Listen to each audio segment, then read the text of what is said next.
Hello बच्चों। पिछले video में हम लोगों ने अकाउंटिंग के मीनिंग को देखा था और समझा था। हम लोगों ने देखा था अकाउंटिंग जो है वो एक प्रोसेस है जिसमें हम लोग बिजनेस ट्रांजैक्शन को आइडेंटिफाई करते हैं। उसके बाद उसको मेजर करते हैं मॉनेटरी टर्म्स में। उसके बाद जितने सारे बिजनेस ट्रांजैक्शन जिसको हम लोग मॉनेटरी टर्म्स में मेजर कर सकते हैं उसको हम लोग अपने बुक्स ऑफ अकाउंट में रिकॉर्ड करते हैं। उसके बाद जो सिमिलर नेचर के ट्रांजैक्शन होते हैं उसको हम लोग एक सेपरेट लेजर अकाउंट में क्लासिफाई करते हैं। उसके बाद हम लोग डेटा का समरी बनाते हैं। समरी में हम लोग trial balance, trading account, profit and loss account और बैलेंस शीट बनाते हैं। उसके बाद इसको हम लोग एनालाइज करते हैं ताकि हमें प्रॉफिट और लॉस का पता चल सके और बिजनेस के फाइनेंशियल पोजीशन का पता चल सके। और इनसे जो रिजल्ट हमें मिलता है, जो रिपोर्ट मिलता है, उसको हम लोग आगे यूजर ऑफ अकाउंट को कम्युनिकेट करते हैं एक रिपोर्ट के माध्यम से, एक डॉक्यूमेंट के माध्यम से। अब इतने सारे जो हम लोग कर रहे हैं, बिजनेस ट्रांजैक्शन को आइडेंटिफाई कर रहे हैं, उसके बाद उसको मेजर कर रहे हैं, उसके बाद रिकॉर्ड कर रहे हैं, उसके बाद क्लासिफाई कर रहे हैं, उसके बाद समराइज कर रहे हैं, उसके बाद एनालाइज कर रहे हैं, उसके बाद जो यूजर ऑफ अकाउंट है उनको रिपोर्ट कर रहे हैं। तो क्वेश्चन ये है कि ये करेंगे कैसे? अपने मन से कर लेंगे या कुछ रूल्स के हिसाब से करेंगे, कुछ सिस्टम के हिसाब से करेंगे? अब अपने मन से तो करेंगे नहीं, कुछ रूल्स के हिसाब से ही करेंगे, कुछ सिस्टम के हिसाब से ही करेंगे। तो जो सिस्टम के हिसाब से करेंगे, जो रूल्स के हिसाब से करेंगे, उसको हम लोग अकाउंटिंग सिस्टम में पढ़ते हैं। तो आइए आज हम लोग पढ़ते हैं अकाउंटिंग सिस्टम। तो according to R N Anthony के according, accounting system is a means of collecting, summarizing, analyzing, and reporting in monetary terms the information of business।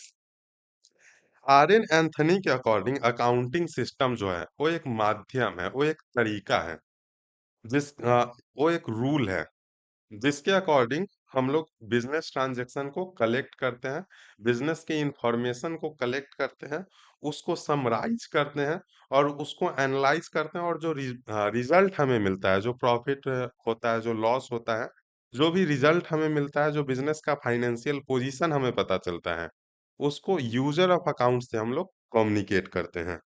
Next है basic element of accounting system. तो accounting system के कुछ element है जो कि है identifying transaction. Accounting system में सबसे पहले हम लोग ट्रांजैक्शन को आइडेंटिफाई करते हैं कि ये बिजनेस ट्रांजैक्शन है या बिजनेस ट्रांजैक्शन नहीं है। उसके बाद उसको हम लोग रिकॉर्ड करते हैं। उसके बाद जो सिमिलर नेचर के ट्रांजैक्शन है उसको हम लोग एक सेपरेट लेजर अकाउंट में क्लासिफाई करते हैं। उसके बाद हम लोग समरी बनाते हैं। समरी में हम लोग trial balance, trading account, profit and loss account और बैलेंस शीट बनाते हैं। उसके बाद जो रिजल्ट आता है, उसके बाद ये जो समरी हम लोगों ने बनाया है, इसको हम लोग एनालाइज करते हैं ताकि हमें प्रॉफिट और लॉस का पता चल सके और बिजनेस के फाइनेंशियल पोजीशन का पता चल सके। उसके बाद इसको यूजर ऑफ अकाउंट को रिपोर्ट करते हैं।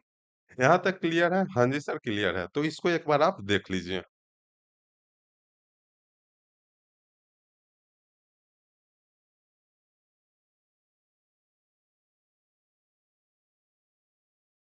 देख लिया? हाँ जी सर, देख लिया। अब नेक्स्ट है हमारे पास types of accounting system. Accounting system जो होते हैं वो तीन तरह के होते हैं। सबसे पहला है सिंगल एंट्री सिस्टम, दूसरा है इंडियन सिस्टम ऑफ अकाउंटिंग और तीसरा है डबल एंट्री सिस्टम। अब जो सिंगल एंट्री सिस्टम है ये छोटे बिजनेसमैन फॉलो करते हैं। हम लोग जो अपने घर के आसपास में बिजनेस देखते हैं, जो किराना स्टोर देखते हैं, जो स्टेशनरी स्टोर देखते हैं, जो मेडिकल स्टोर देखते हैं, तो हम लोग उनके यहाँ देखते हैं कि जब हम लोग उनसे कुछ सामान खरीदते हैं, वो एक रजिस्टर पे उसको लिख के रख लेते हैं। अगर हम लोग कैश में खरीदें तो उसको भी लिख के रख लेते हैं, और अगर हम लोग क्रेडिट में खरीदते हैं, उधार में खरीदते हैं, उसको भी वो लोग लिख के रख लेते हैं। या अगर वो कहीं से सामान खरीद के लाते हैं तो उसको भी वो लोग रजिस्टर पे लिख के रख लेते हैं। तो ये जो अकाउंटिंग सिस्टम वो लोग फॉलो कर रहे हैं, इसको ही हम लोग सिंगल एंट्री सिस्टम कहते हैं। अब सिंगल एंट्री सिस्टम में प्रॉब्लम ये है कि इसमें बस पर्सनल अकाउंट के और कैश के ट्रांजैक्शन रिकॉर्ड होते हैं। जो हम लोग किसी को सामान बेच रहे हैं उसको रिकॉर्ड करते हैं और कहीं से सामान खरीद रहे हैं उसको रिकॉर्ड करते हैं और कैश के ट्रांजैक्शन रिकॉर्ड करते हैं। एसेट्स लायबिलिटी को रिकॉर्ड नहीं करते हैं। इनकम एक्सपेंस को रिकॉर्ड नहीं करते हैं। अब इससे प्रॉब्लम ये होता है कि इससे हमें ये तो पता चल जाता है कि किस कस्टमर से हमें कितना पेमेंट मिलना है, किस सप्लायर को कितना पेमेंट करना है, लेकिन हमें प्रॉफिट और लॉस का पता नहीं चलता है। अब यहाँ पे बच्चे बहुत कन्फ्यूज़ होते हैं।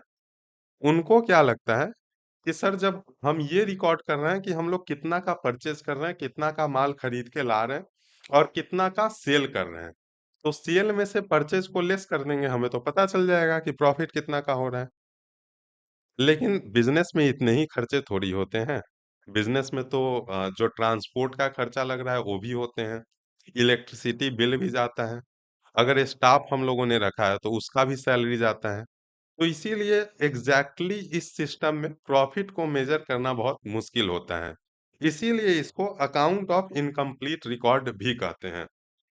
अब ये जो सिंगल एंट्री सिस्टम है इसको हम लोगों को नहीं पढ़ना है। आइए एक बार इसके डेफिनेशन को देख लेते हैं। Single entry system is a system of book keeping in which only cash transaction, इसमें बस हम लोग कैश ट्रांजेक्शन रिकॉर्ड करते हैं और पर्सनल अकाउंट ऑफ डेटर्स, जो हम लोग किसी को अपने कस्टमर को उधार में सामान बेच रहे हैं तो वो हमारे डेटर्स बन गए, तो उनके अकाउंट को हम लोग रिकॉर्ड करते हैं और क्रेडिटर के पर्सनल अकाउंट को रिकॉर्ड करते हैं। हम लोग जिनसे उधार में सामान खरीद के ला रहे हैं उनके पर्सनल मतलब उनका अकाउंट को हम लोग बनाते हैं। रियल और नॉमिनल अकाउंट हम लोग नहीं बनाते हैं। It is an incomplete and unsystematic system, ये इनकम्प्लीट और अनसिस्टमैटिक है क्योंकि इससे हमें प्रॉफिट और लॉस का पता नहीं चलता है, इसीलिए ये रिलायबल भी नहीं है। ये मेनली छोटे बिजनेस द्वारा फॉलो किए जाते हैं। ये सिंपल होते हैं और फ्लेक्सिबल होते हैं क्योंकि अपने मन से जैसे मन तैसे हम लोग रिकॉर्ड करके रख लेते हैं, इसमें कोई रूल्स फॉलो नहीं करना पड़ता है। It is it is also known as account of incomplete record, इसको हम लोग अकाउंट ऑफ इनकम्प्लीट रिकॉर्ड भी कहते हैं। नेक्स्ट है इंडियन सिस्टम ऑफ अकाउंटिंग। अब जो इंडियन सिस्टम ऑफ अकाउंटिंग है इसमें हम लोग सारे अकाउंट बनाते हैं। इसमें हम लोग जर्नल भी बनाते हैं, लेजर भी बनाते हैं, ट्रायल बैलेंस भी बनाते हैं, फाइनल अकाउंट भी बनाते हैं। मतलब डबल एंट्री सिस्टम में जो-जो अकाउंट हम लोग बनाते हैं, जो हम लोग पढ़ेंगे, उसमें जो-जो अकाउंट बनाते हैं, इंडियन सिस्टम ऑफ अकाउंटिंग में भी हम लोग वो सारे अकाउंट बनाते हैं। लेकिन इंडियन सिस्टम ऑफ अकाउंटिंग भी हमें नहीं पढ़ना है, हमें डबल एंट्री सिस्टम पढ़ना है। तो डबल एंट्री सिस्टम में जो अकाउंट हम लोग बना रहे हैं वो सारे अकाउंट हम लोग इंडियन सिस्टम ऑफ अकाउंटिंग में भी बनाते हैं। और जो इंडियन सिस्टम ऑफ अकाउंटिंग है इसको हम लोग महाजनी सिस्टम भी बोलते हैं। अब जो डबल एंट्री सिस्टम में हम लोग अकाउंट बना रहे हैं वो सारे अकाउंट हम लोग इंडियन सिस्टम ऑफ अकाउंटिंग में भी बनाते हैं और इसमें सारे रूल्स को भी फॉलो करते हैं। लेकिन इसमें एक प्रॉब्लम है कि इंडियन सिस्टम ऑफ अकाउंटिंग जो है इसमें हम लोग जो ट्रांजैक्शन रिकॉर्ड करते हैं उसको हम लोग रीजनल लैंग्वेज में करते हैं। अब रीजनल लैंग्वेज में करने से प्रॉब्लम क्या होता है कि जो यूजर ऑफ अकाउंट है, जो इन्वेस्टर है, वो तो अलग-अलग जगह के होते हैं। एक कंपनी के केस में जैसे रिलायंस का अगर एग्जांपल ले लेते हैं, तो रिलायंस में हर एक स्टेट से इन्वेस्टर हो सकते हैं। हो सकता है कोई तमिलनाडु का इन्वेस्टर हो सकता है कोई बिहार का इन्वेस्टर हो सकता है कोई महाराष्ट्र का इन्वेस्टर हो सकता है कोई यूपी का इन्वेस्टर हो सकता है कोई बंगाल का इन्वेस्टर हो। तो इसमें प्रॉब्लम हो सकता है कि सबको अलग-अलग सबका जो लैंग्वेज है वो अलग-अलग है, तो सबको समझने में मुश्किल हो सकता है। इसीलिए हम लोग ये सिस्टम में फॉलो नहीं करते हैं। आप एक बार इसको देख लीजिए।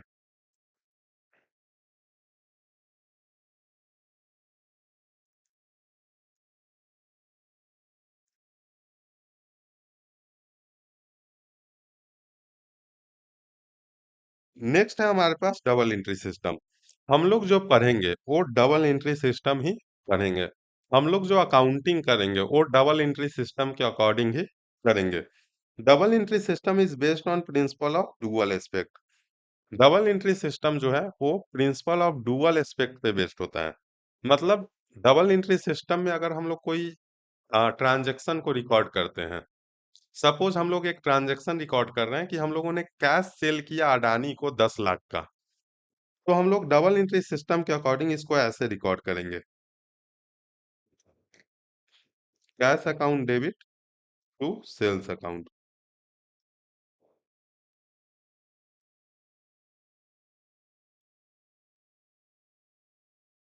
अब डुअल एस्पेक्ट यही है कि जब हम लोग कोई ट्रांजैक्शन कर रहे हैं, अगर कैश में सेल कर रहे हैं, तो यहाँ पे 2 अकाउंट अफेक्ट हो रहा है। पहला कैश अकाउंट और दूसरा sales account.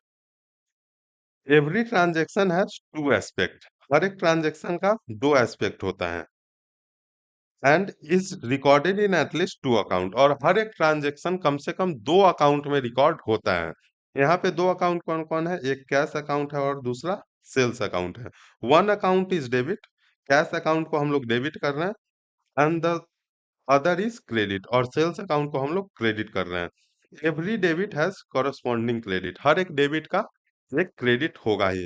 It is a scientific and complete system of accounting. According to J.R. Bartley Boy, every business transaction has two-fold effect.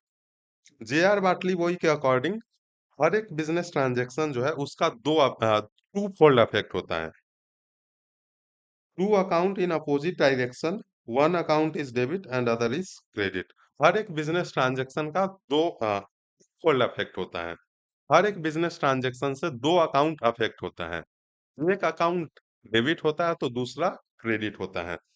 अब हम लोग अकाउंट कैसे बनाते हैं? हम लोग अकाउंट अकाउंटेंसी में ऐसे बनाते हैं, टी शेप अकाउंट। और इसका जो लेफ्ट साइड है इसको हम लोग डेबिट कहते हैं और राइट साइड को क्रेडिट कहते हैं। लेफ्ट साइड को हम लोग डेबिट कहते हैं, राइट साइड को हम लोग क्रेडिट कहते हैं। अब हम लोग जब कैश सेल्स कर रहे हैं तो हम लोग एंट्री क्या पास करते हैं? Cash account debit to sales account. तो ये जो हम लोग बना रहे हैं इसको हम लोग लेजर कहते हैं। हम लोगों ने मैंने आपको बताया था कि जो सिमिलर नेचर के ट्रांजैक्शन होते हैं उसको हम लोग सेपरेट लेजर अकाउंट में ट्रांसफर कर देते हैं। तो यहाँ जो कैश सेल्स हो रहा है वहां पे 2 अकाउंट है, कैश अकाउंट है एक और एक सेल्स अकाउंट है। तो यहाँ पे हम लोग कैसे एंट्री करेंगे? कैश अकाउंट में हम लोग डेबिट साइड में लिखेंगे टू सेल्स, और सेल्स अकाउंट में हम लोग क्रेडिट साइड में लिखेंगे बाई कैश 10 लाख, और यहाँ पे भी 10 लाख। तो वही बता रहा है कि हर एक ट्रांजैक्शन का टू फोल्ड इफेक्ट होता है। हर एक ट्रांजैक्शन में 2 अकाउंट इन्वॉल्व होते हैं, 2 अकाउंट पे अफेक्ट पड़ता है अपोजिट डायरेक्शन में। अगर एक डेबिट हो रहा है तो दूसरा क्रेडिट हो रहा है। एक लेफ्ट साइड में आ रहा है तो दूसरा राइट साइड में जा रहा है। यहाँ तक क्लियर है? हाँ जी सर, क्लियर है। आप इसको एक बार खुद से देख लीजिए।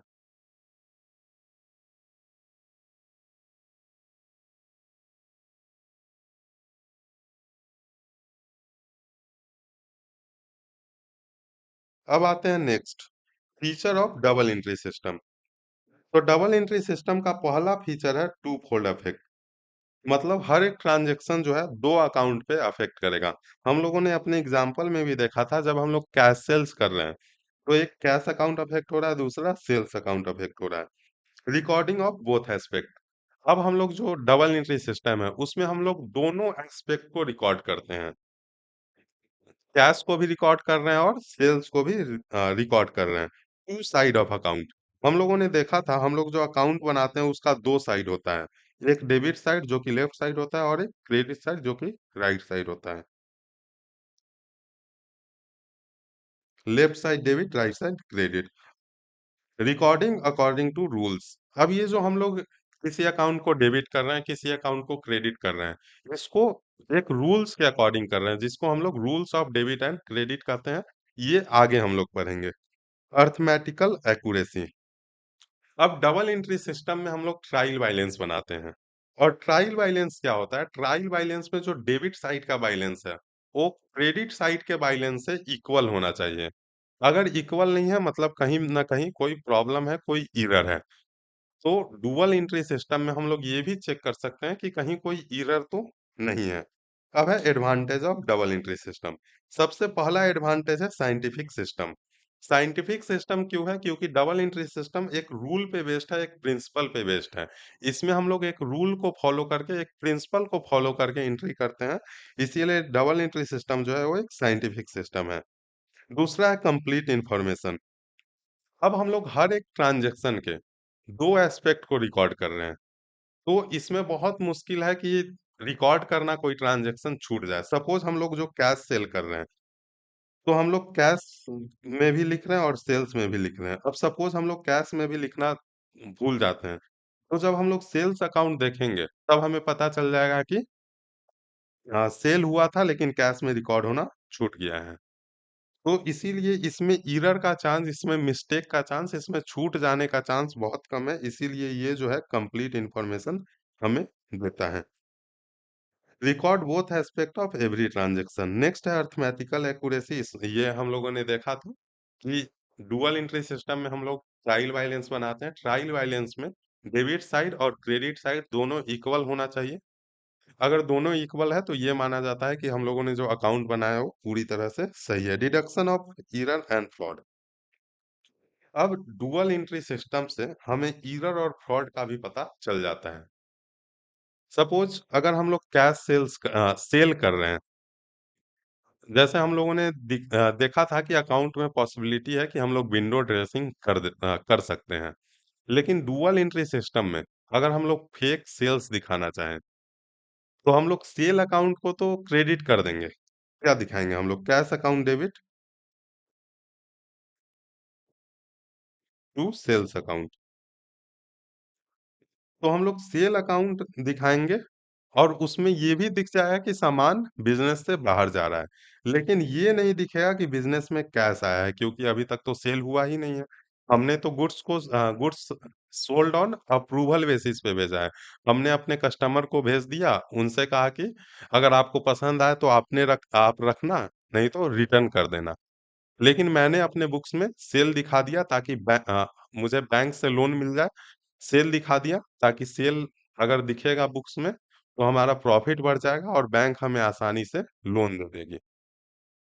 लेकिन कैश तो हमारे अकाउंट्स में दिखेगा ही नहीं, क्योंकि कैश तो अभी तक आया ही नहीं है। तो इसीलिए जो डबल एंट्री सिस्टम है उससे फ्रॉड और एरर का भी पता चल जाता है। अब डबल एंट्री सिस्टम में हम लोग फाइनल अकाउंट बनाते हैं। फाइनल अकाउंट और कुछ नहीं, जो trading account, profit and loss account और बैलेंस शीट है उसको ही हम लोग फाइनल अकाउंट बोलते हैं। Legal evidence. अब डबल एंट्री सिस्टम में जो हम लोग अकाउंट्स बनाते हैं, वो कोर्ट भी एक्सेप्ट करता है और टैक्स अथॉरिटी भी एक्सेप्ट करता है। नेक्स्ट है disadvantage of double entry system. Next है disadvantage of double entry system.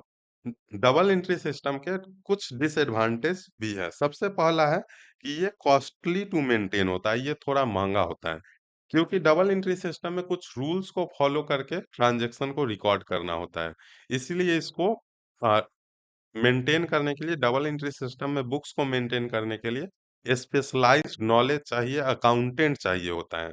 अब अकाउंटेंट जब आएगा तो उसको तो सैलरी भी देना होगा, इसीलिए ये एक महंगा अल्टरनेटिव होता है। It is complex for a small business. अब चूंकि ये महंगा है, इसीलिए स्मॉल बिजनेस के लिए ये बहुत ही मुश्किल होता है कि हर एक ट्रांजेक्शन को, मतलब एक अकाउंटेंट को हायर करे, इसीलिए स्मॉल बिजनेस जनरली इसको अवॉइड करते हैं। Some error are not detected by trial balance. अब डबल एंट्री सिस्टम में भी जो ट्रायल बैलेंस हम लोग बनाते हैं, कुछ एरर उसमें से भी मिस हो जाता है। ये आगे हम लोग समझेंगे जब हम लोग ट्रायल बैलेंस पढ़ेंगे। अब stage of double entry system. Double entry system में क्या-क्या स्टेज है?